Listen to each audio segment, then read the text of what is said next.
Hello everyone, welcome to my birthday blog. দিনটা ছিল 26 জুলাই। সকাল সকাল স্নান টান করে নিয়েছি, দেখো সুন্দর করে সব সাজিয়ে রেখেছি। তারপর রেডি হয়ে বেরিয়ে পড়লাম মার্কেটে যাবার উদ্দেশ্যে। গেছিলাম মিও আমায়তে কেক আনার জন্য, নিয়েছিলাম চকো চিপস কেক। বাড়ি এসে দেখি মা রান্না করেছে 5 রকম ভাজা, মাংস আর ডাল, যেটা খেতে ভীষণ টেস্টি ছিল। বন্ধুরা বিকেলে এসেছিল, সারপ্রাইজ দিয়েছিল।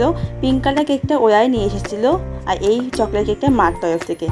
শুরু হয়ে গেল ফটো সেকশন, আর তারপর শুরু হয়ে গেল কেক কাটিং পর্ব।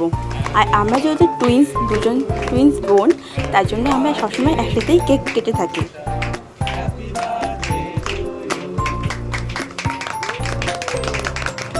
মা বানিয়েছিল পায়েস, যা খেতে ভীষণ টেস্টি ছিল। তারপর সবার সাথে ফটো তুলে ব্যাস দিনটি খুব ভালো কাটলো। চলো টাটা।